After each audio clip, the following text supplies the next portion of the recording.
seem some slightly crippled, today we're doing something different. Roasting electric Chinese cars coming to Europe. Globalization! And maybe you think this will be about the crazy fake cars that you can find on Alibaba, like the G-Wagon or the $900 Changli, but we're going to be talking about the real cars that are going to the European market in 2025, making our way from the normal ones all the way up to the Chinese Rolls-Royce.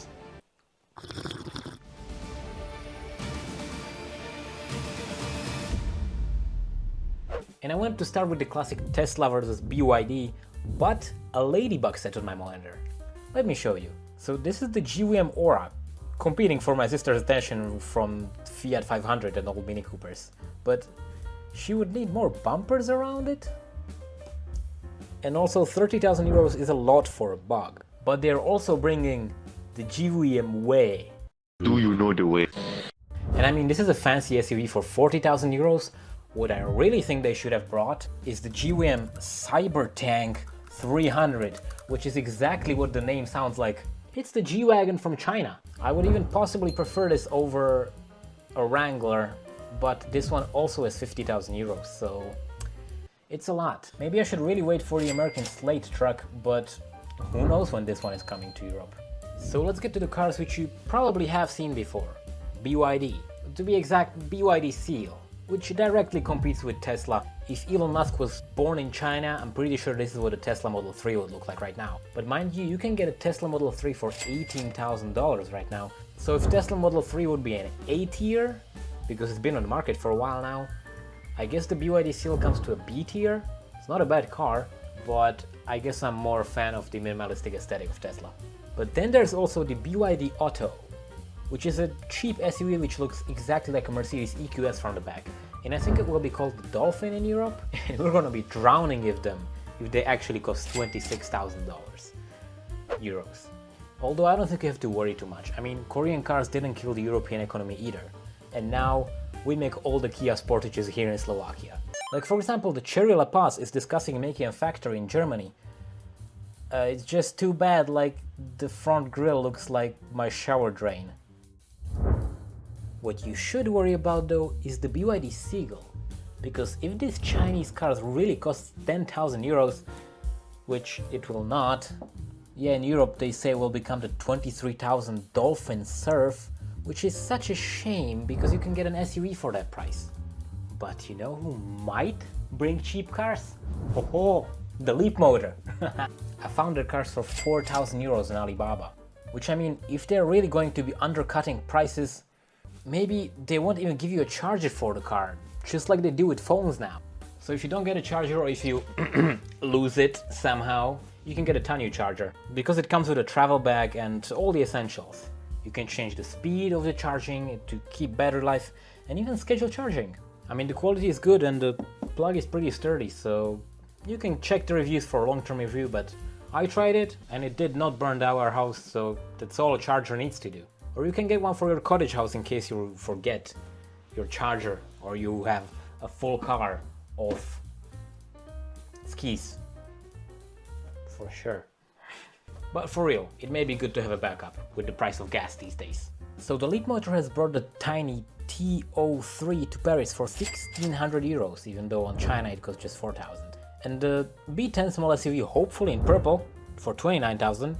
And the C10 big SUV for 38,000, stealing the color from Aston Martin. So tell me, if you had 40,000 euros to spend on an SUV, would you actually buy a Chinese one, or would you get something like the Kia EV9, which is a huge car? It's a 7-seater and it also costs 80,000 euros. Never mind. I mean, Kia has some wild concepts coming up. It didn't take long, but Kia have already facelifted the Tasman. This is the Kia Tasman Wanderer. It is a Ranger Raptor rival. Well, kind of, because it's only going to come with a 2.2-litre turbo diesel. You now get body-coloured fender flares, which it really needed. You've also got a pretty big lift kit on it too. Another big thing they've done is you can see the lights. They've actually moved them inwards a little bit. You can see that you can mount a GoPro on the front rail. And yes, this thing is a proper off-road.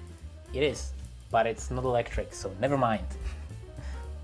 I love the design, but not our episode today.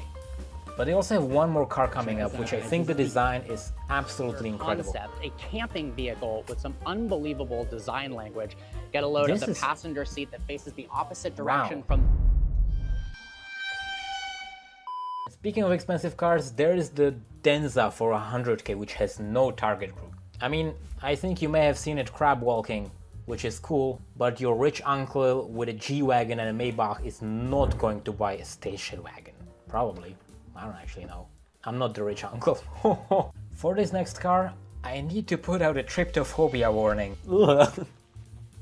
You know what tryptophobia is? It's this fear of tiny holes and repetitive patterns. And I think this guy is either does not have this feeling or he's a complete psychopath.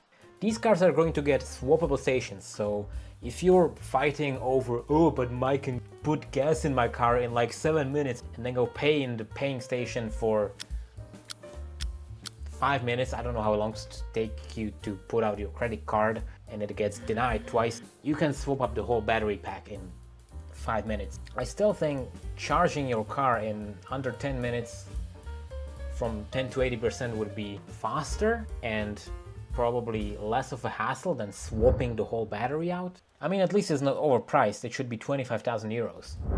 So I would beat them a B for brave.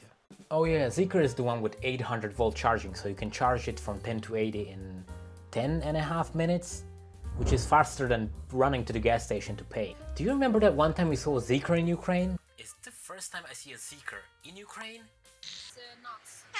Yeah, that was nuts. You can watch it up here. But again, for 50,000 euros, I think it's a C.